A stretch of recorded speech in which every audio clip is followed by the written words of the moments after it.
This episode is presented to you by NFL Sunday Ticket, now on YouTube and YouTube TV. With NFL Sunday Ticket on YouTube and YouTube TV, you can watch your favorite teams' out-of-market Sunday games, plus watch up to 4 games at once with Multiview. Don't miss the race to the playoffs. NFL Sunday Ticket is now just $39 when bundled with YouTube TV, where you get even more football. Visit youtube.com/Spotify offer to sign up now.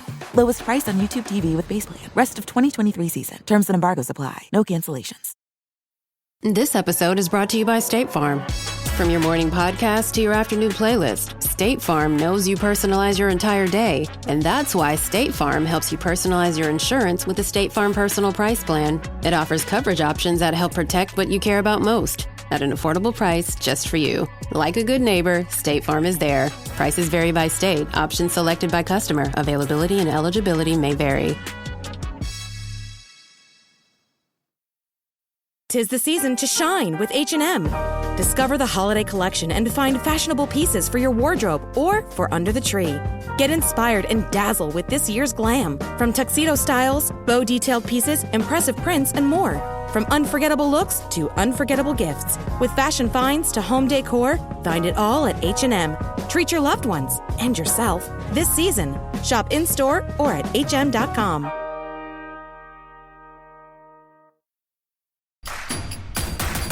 Introducing Royal Caribbean's newest ship, Icon of the Seas, the ultimate family vacation.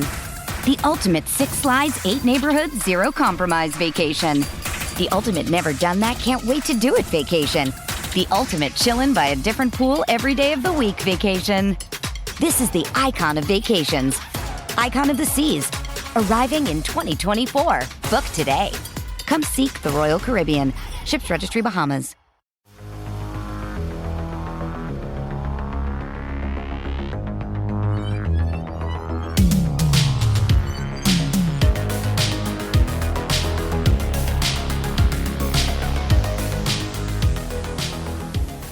Welcome back to a new edition of the Blue Turf. This is Thad Bell from the Blue Testament and Eric Bergrud with me from the Comets broadcast team. And it seems like every other pod in the MASL universe lately. You've been busy this week, haven't you, Eric? Well, apparently a lot of people have my phone number. They've been texting me to come in on their podcast. So it's been a busy week. I did MASL Monday on Monday.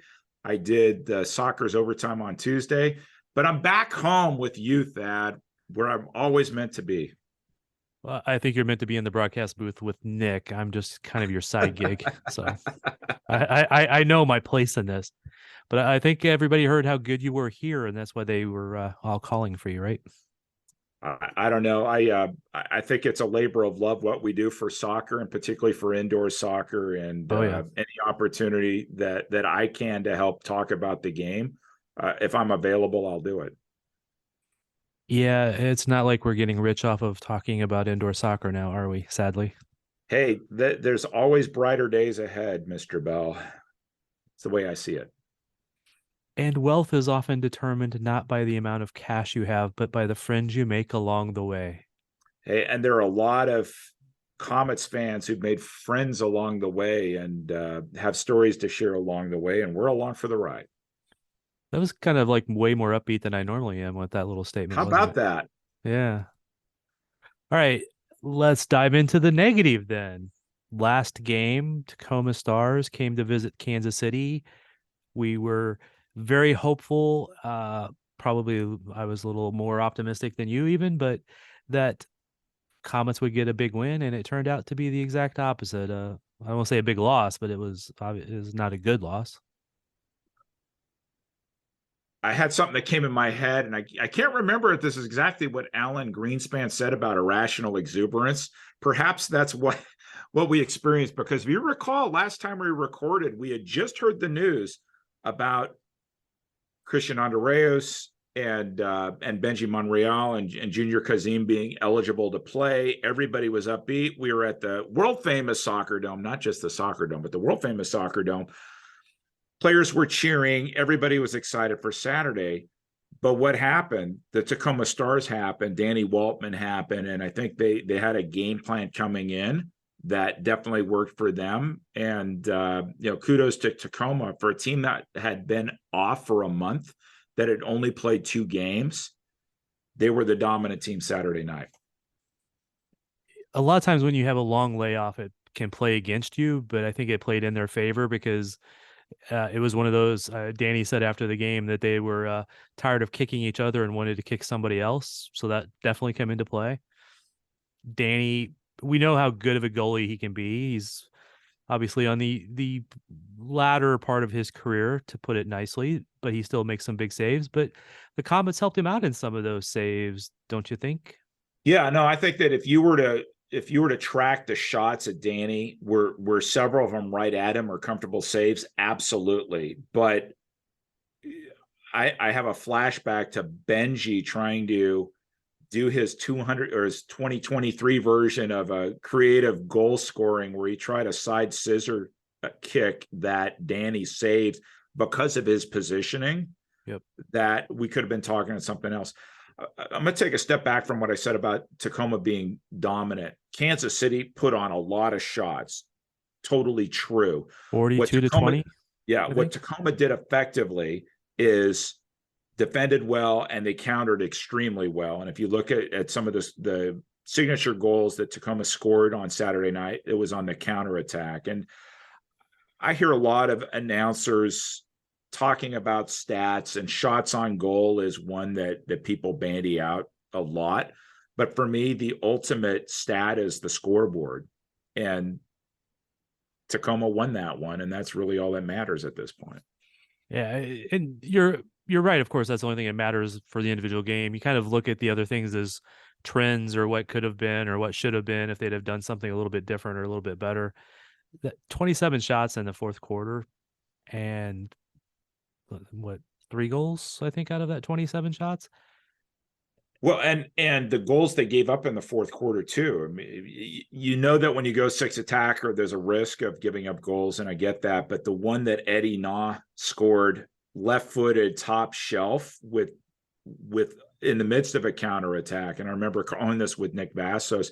He had a wide open back post runner and decided to shoot it himself. If he had passed it, there was a wide open goal. He shot it. It was on the list of goals of the week MASL showed in their video. And the Comets found themselves on their heels too many times in that game. And you pivot from there and you think, where are you going? You're going to San Diego, then you're going back to St. Louis for the last time this season. And then you have Milwaukee coming here. And so when I talked to the Sockers, I might have said this on MASL Monday too, Comets need to be looking at getting points, right? So on the road, points.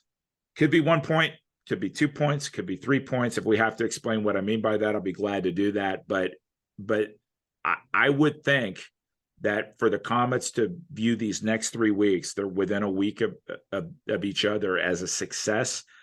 It needs to be a minimum of 6 points there. However you get there, 9 points total, right? You can do the math and figure out the different ways to get to 6. 9 would be the dream week. I'm being a little bit more pragmatic just with the travel that they're going to have to experience there. If you could get 6 points out of those 3 games, I would call that success. Oh, I would too, especially considering the opponents at the Sockers, at the Ambush, and then back home for Milwaukee, right? Right. And none of those are easy at this point. None of those are easy. The Comets did win in St. Louis. We talked about it last time, but could have had 3 points last time, wound up getting 2 points because they won in overtime after giving up 2 goals in that final minute. And so you can't think about all, as a player, you can't think about all 3. You're playing about it one day at a time, but that we have the luxury of not being players. So we can speculate, we can do whatever we want. And San Diego is going to be a tough game. You have 16-time indoor champion, back-to-back defending indoor champions, has not lost in how long? They play extremely well defensively. They're extremely organized. They have a goalkeeper who I argue right now is at the top or near the top of the MVP list for the league. Boris Pardo, he's under 4 goals against average. That's a lot to contend with. On the road. Oh, a lot to contend with at home with that team. So much less there. they obviously are going to. That's going to be difficult. They're going to, if they can get a point out of that game, it will be actually a success, in my opinion. I don't think Leo might say the same thing, but because they really need, you say this every week, they need to get points. They need to get points. They need to make the playoffs. They absolutely. So let's talk about the playoffs a little bit, and then maybe we go back to the San Diego game, because I was asked on Alex's show, on MSM, Alex Bosch-Javansky on his show Monday, in terms of what's the matchup in the East. There's a big matchup with Utica and St. Louis coming up this weekend. And arguably that's for 5th place, right? So if you look at the Eastern Conference standings, Florida's in first. Milwaukee still has not lost in regulation. They came to Kansas City and lost in overtime last time. Right. You have Utica. So you have Kansas City up there, right? You understanding that St. Louis has been hit and miss. You've got Utica that scores a lot of goals, and they give up a lot of goals as well. And trying to figure out what are the 5 teams that are going to qualify for the postseason. So the first 3 teams will get a bye. 4 will play 5, sort of at a play into the playoffs, right? So I think for Comets fans, I feel fairly confident saying, no matter what happens, expect the Comets to be one of those 5. But you would rather be nearer the top so you can have some home field advantage going into the playoffs. Right, because just running down that east side for the moment, Florida has 19 points. They played 9 games. Milwaukee has 13 points. They played only 5 games. Kansas City's played 9 and has 12 points. Baltimore with 7 games, 9 points, and Utica with 8 games and 8 points. Comets go on a couple of game winning streak, and all of a sudden you're like looking at them being in the top 3 easily. Things can change. They go on a couple more games losing streak, and you're starting to question whether they do make the playoffs. So let me do some math a different way about these 3 games: San Diego, St. Louis, and Milwaukee. I told Sockers fans on Tuesday night's show, this is the last time that Kansas City has to play a Western Conference team, and really, it in a way, it doesn't matter. So there are 20 games within the Eastern Conference and 4 in the Western Conference. It's probably more important and healthier to think about St. Louis and Milwaukee. I'm not suggesting at all to tank to do whatever with San Diego, but play this out a little bit. If Kansas City goes into St. Louis and beats them there and gets all 3 points, that's 3 points St. Louis thinks they should have had that they've lost, plus 3 points Kansas City gains on them. Milwaukee is going to be another battle, and they're going to look at the same way. And so these head-to-head matchups that now will be what Kansas City faces the rest of the year become ultra critical.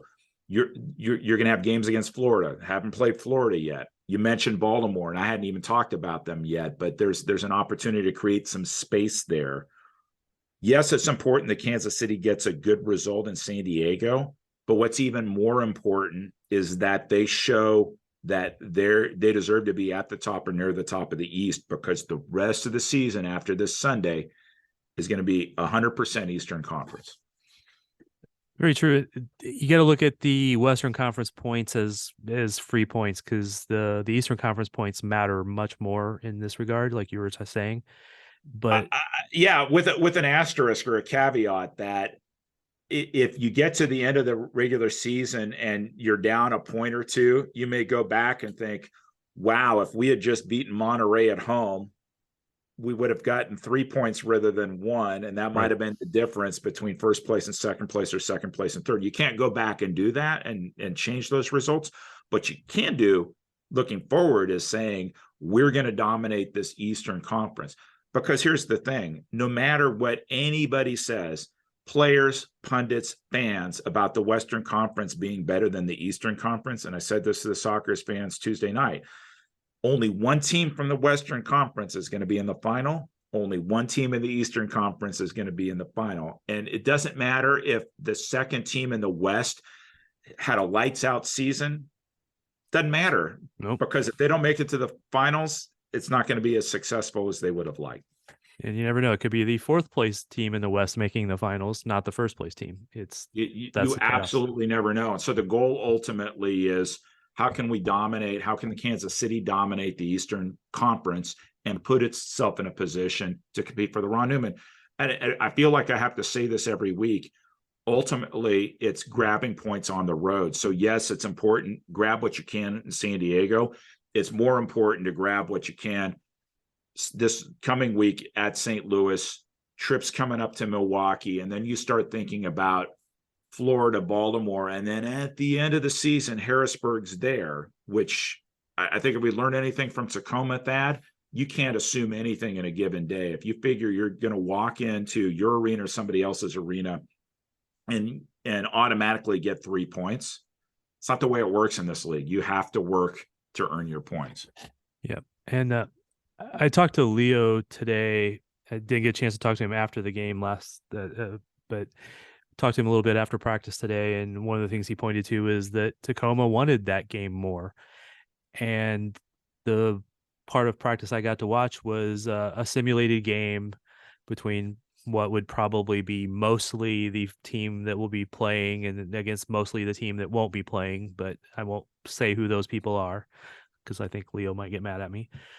But it was a rather intense game, and people were getting their rears chewed out by the coach for not doing what they wanted him to, what he wanted him to. He would, if they had a restart from a certain spot and they didn't play it off well enough, he would take them back to it. And like, he was very intense about that. And I asked him if that was to help raise that intensity level in the game even more. He said, absolutely.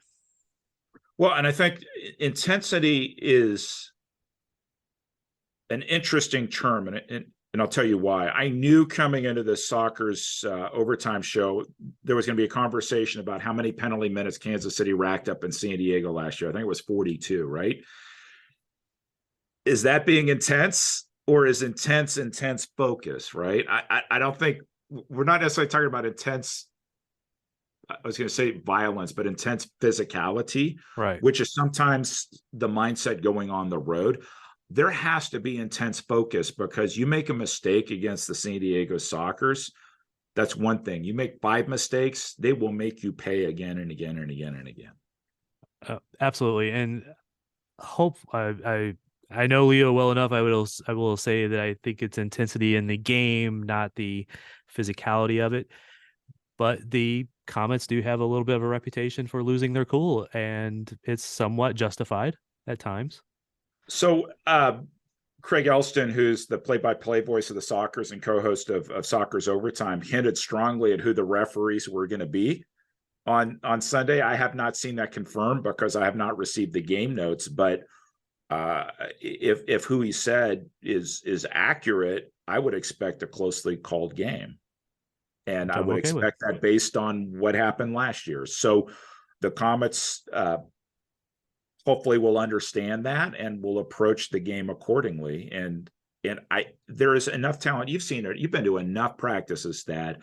You've been to enough Comets games in the past year. There is enough talent on this team to compete in this league. There is. It's getting all the pieces faced in the right direction. I mixed metaphors there. People on the same page. The other thing I would say is there's excitement for Christian and for Benji playing. I thought they both tried a little too hard, which is a little bit understandable. Saturday, which is understandable. You want to demonstrate to your teammates, to your fans, to the other team, hey, I'm back and I'm a force to be dealt with. But sometimes this game can be more complicated than it needs to be. And I'll be watching Sunday. I'll be out there on Sunday, but I'll be watching to see how both of them play in terms of are they fitting into their roles the way that Leo Gibson, Stepan Stokic envision, or are they trying to do all things because they feel like they have to now that they've gotten a chance to come back in the lineup? Yeah, that was actually something I was noticing during that game. Probably more so from Benji, not trying to leave Christian out of it, but because his role was more that defensive runner, but he was probably a little hyper about that at sometimes too. But those are things that they haven't had real games where Right. the other guys have. So hopefully that does settle down a little bit for them. And who knows who else might play this week or who may not play. So I don't want to, because I actually don't know that for certain. So I don't want to say what I think, but I would expect both of those guys to still be in the lineup. I would expect both those guys to be. The Comets have waited so long for them to be there. I think that to make a run in the Ron Newman Cup playoffs, both of them have to be on, not just on the field, but both of them have to be on, bringing the intangibles that they have. And with Christian, it's work rate, it's hustle, it's special teams, it's everything. And with Benji, he's a game maker in the midfield. And what I saw was him trying to do the impossible again, like we saw in the playoffs against Dallas last year. It's okay to score a good goal. Not everything has to be great. He almost had a good goal that wound up bouncing off the post, and Lucas Sosa smashed it in on Saturday. But not everything has to be on Sports Center. It's okay to score goals. If you know what I mean? Absolutely. What did you think of Benji being the sixth attacker? Was he a good choice? So a couple interesting things. So he played goalkeeper before. So his background is goalkeeper in the past. Interview him sometime. Bring him on the show. Let's talk to him. So it's interesting because you don't normally see six attackers playing with gloves on, and he was playing with gloves on, which should be a tell for you, right? I think that he has the skill to do it. Obviously, the goalkeeper rule, last year's goalkeeper rule, has changed things because with back passes to the goalkeeper, it makes sense to play the goalkeepers on the wing rather than back at the point, because if they have to go behind midfield to get a ball, you could draw an infraction that way. But the last goal that Tacoma scored was on the sixth attacker, and it was a loose ball that got sent towards midfield. Benji tried to slide. He didn't get the ball, and it was an easy goal in. I kind of like Togba back there as the last defense. I can't tell you how many times, not necessarily six attacker, Thad, but in any situation this year, if we were to go at the end of the season and count up how many times has the other team had a chance to score, but Togba zipped back and broke up a play. Yep.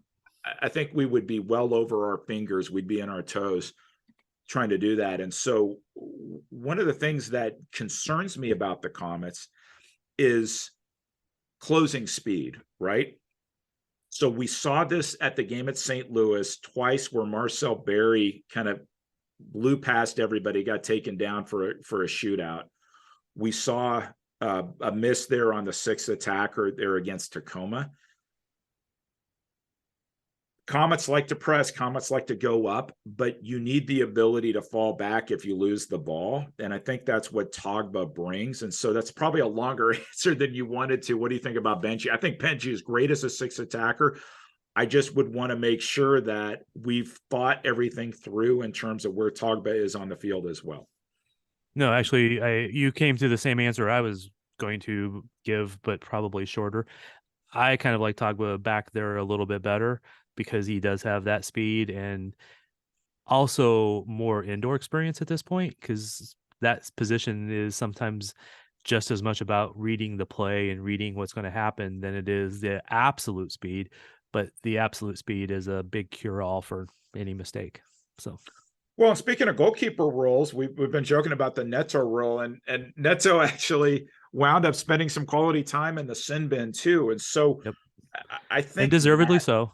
Well, yeah. And I think that this demonstrates the important depth on the team, having a quality number two you can go to. And I've been impressed with Steven Tedeschi as well, but also, you can't go into a place like San Diego and get 2 minutes and 5 minutes. So in his case, 7-minute penalties down there and think you're going to get away with it. And I mean, for me, you go back to where this part of the conversation started, that was on intensity. And you saying Leo was talking about intensity, and I said intensity of focus. the Comets need to minimize mental mistakes. Goals will come in, and I think that fans will be happy when the Comets are tallying 9 goals, 10 goals a game. Right now, it's not happening. More But like what 5. you don't want to happen is find yourself constantly with the rat patrol out there defending, because another 2 minute, another 2 minute, another 2 minute. Sometimes you're going to make physical mistakes and get 2 minutes. That happens in every sport, right? What you don't want is a mental mistake costing you. Very true. The back to Keski for a moment. I thought he did really well in that period of time. That's first time I got to see him in person in a game, real game at that point. Thought he did really well. Only gave up 1 goal. Made some good saves. Was in the right spot, and I think the goal he gave up was something he couldn't have stopped. It was the defense gave it up, not him.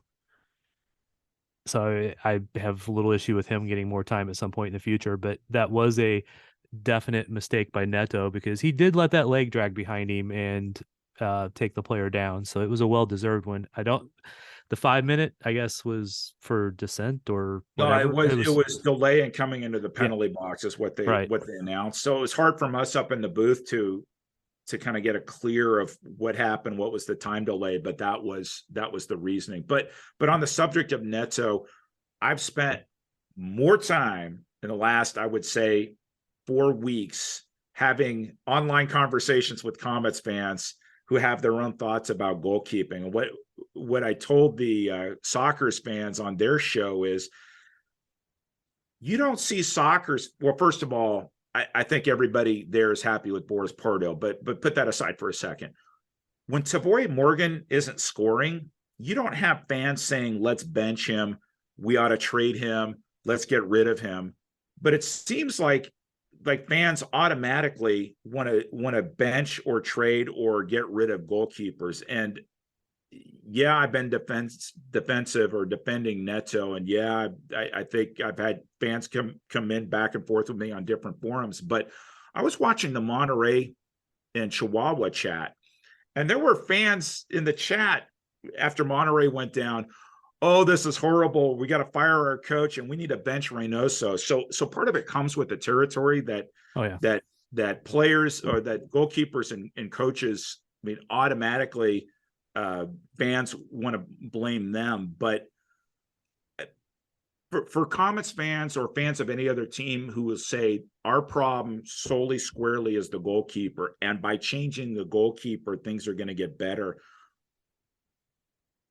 After Saturday's game, and I heard from fans, I asked, well, how about St. Louis? Paulo gave up more goals than Neto did, and Gamboa in Dallas gave up more goals. And you look at St. Louis and you look at Dallas, it's not the goalkeeper's fault that they're in a situation where they are and I'm saying the same thing in Kansas City, just like in St. Louis, just like in Dallas. You can't blame all the goals on the goalkeeper because those are 2 of the best shot stoppers in the entire MASL.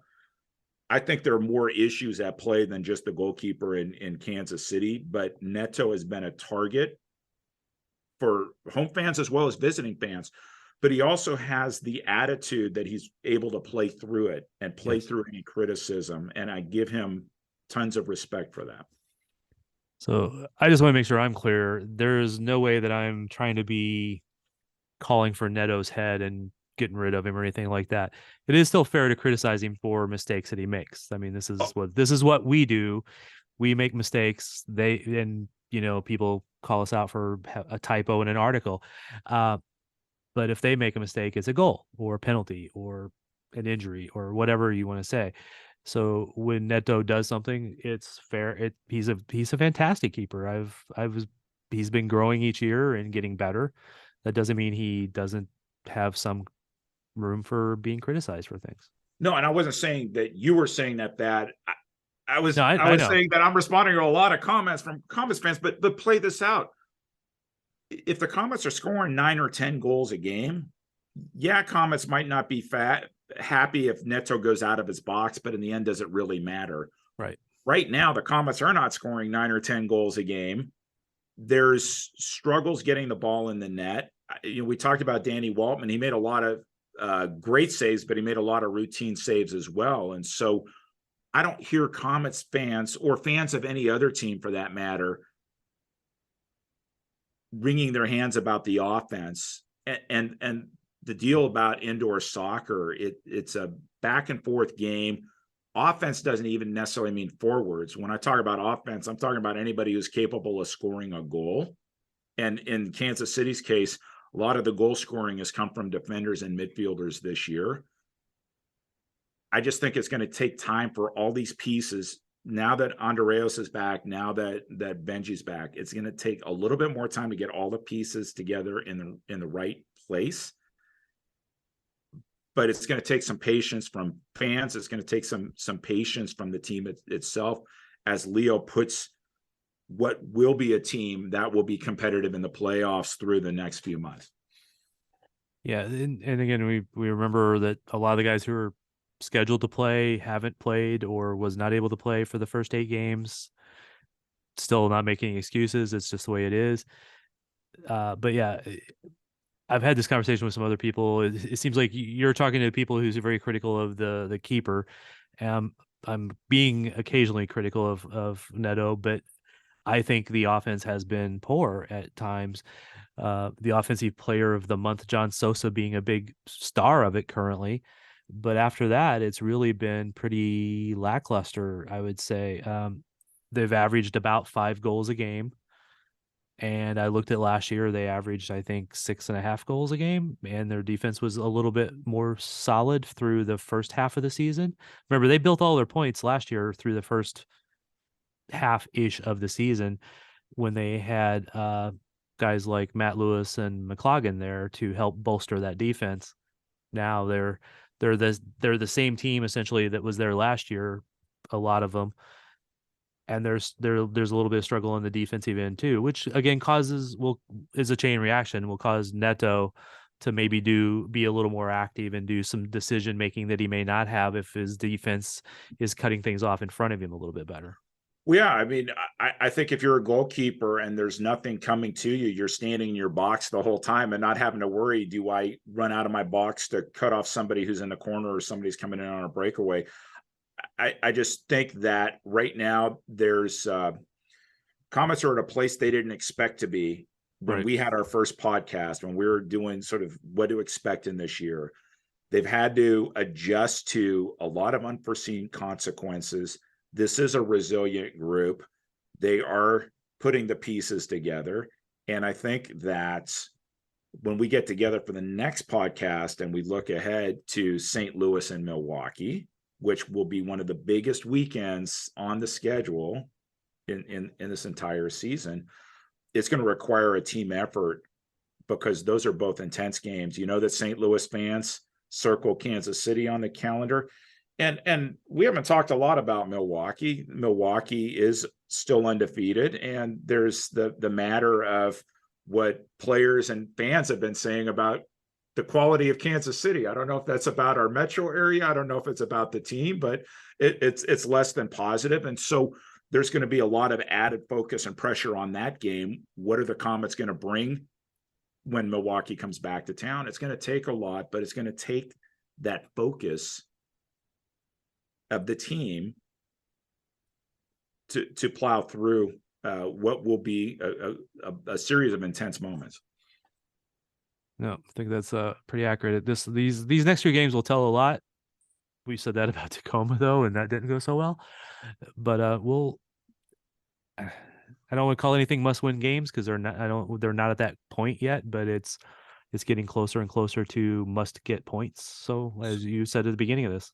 So don't make it about Kansas City. I closed with the Sockers fans. I said, do you remember the COVID year? San Diego came into the playoffs with a losing record, and they won the championship. Yep. Does anybody remember?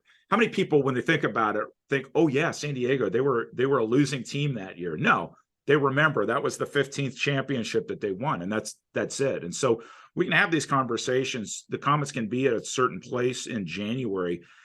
Ultimately, what people are going to remember, where were they in April heading into May?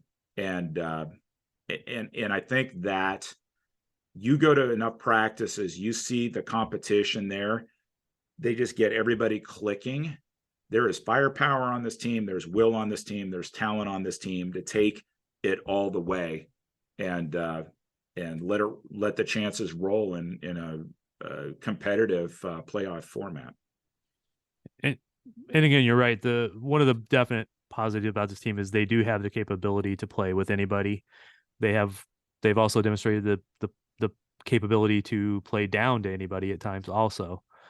So they just have to get that focus and get consistent with everything. I was looking through some stuff earlier too, but so I just wanted to go with another positive, and just, if you want to like throw stuff in San Diego's faces, look at the average attendance for each team. I got that question, Dad. So I got that question about what is Kansas City doing well and what could we learn from San Diego? And I've actually had that question a couple different times now recently. Kudos to the front office staff. They've been cranking it out, and the credit that they've received, I think, is well deserved. We've seen great crowds game in, game out. They were anticipating 3,000 against Tacoma. I think the final attendance was 4,011. So kudos to them. Being on 38th the spot in Kansas City has definitely paid off. There are people who are watching games on TV who haven't even made their way to Twitch, who are saying, hey, I need to get out to Cable Dahmer Arena. You drive around town, you see digital billboards of the Comets. So sometimes I'll be driving like on 435. It's like, oh, look, there's a Comets billboard there, which is really cool. It's a great feeling. And I think that Kansas City, the Comets feel that they're a part of this community. Not that this doesn't happen in any other city in the MASL, but there's something real here in Kansas City. You put all those pieces together, and it shouldn't be a surprise that Kansas City's leading the league in attendance. Well, and the problem is everything you just said is something that every other team should be able to do, should be capable to do, should be doing. And so we want to taunt San Diego, they have attendance of 1,482 average. Kansas City has an attendance of 4,446 average, which is the highest in the league by almost 1,000. I said I closed that episode saying I think when San Diego is doing well, it's great for the rest of the league. I think what they assumed I meant was when San Diego's winning championships, it's great for the rest of the league. That's not what I said. I hope not. I would want to see San Diego selling out. You have a 16-time championship team. You should be selling out your arena because you're the best in the business, right? I think Kansas City fans, Kansas City owners, Kansas City players, et cetera, should want to play in front of sellout crowds everywhere they go. Yes. That's good for the league. It's good for the game experience. It's good all the way around. So anything that we can do to share what's great in Kansas City, share ideas, get on other people's shows, talk up indoor soccer, it's good for the entire game and the entire league. Absolutely. It's not that I don't want them to have good attendance, but I'm going to taunt them for not having it. So, I think that's fair too. All right. We just have another little minute here to go. Any prediction? Or you want to make a prediction for San Diego? Or I know we always hate to do that sort of stuff. Oh, I hate to do predictions. I told the soccer's announcers I've been to more than my fair share games in San Diego, and I have never seen the Sockers lose there. It's not a prediction, but my hope is the Comets play this game tight and take it to overtime, and whatever happens in overtime happens. That's my hope. Okay. It's not necessarily a prediction, but I would love to break my jinx in the Pachanga Arena. How about you? I'll give you a different question. We're not talking score. What's the over under on blue cards? I think it'll be less. I think it'll be less than last year. So if the Comets pulled 42 or whatever penalty minutes, I think it'll be less than half that. I think they learned some things last year. The other thing, keep in mind, Leo was not out there for I guess you'd call it paternity leave. Lucian was having a baby, and so there was no Leo on the field. I think that changes things dramatically, and I would expect the tenor of the game to be quite different than what we saw last year. Right. I'm going to say the over-under is 5, and I'm going to say over. So okay. Hopefully I'm wrong. How about that? We'll see. I think we've discussed everything we need to discuss today, at least that we have time to. And I appreciate you coming on as always. And I think we are out.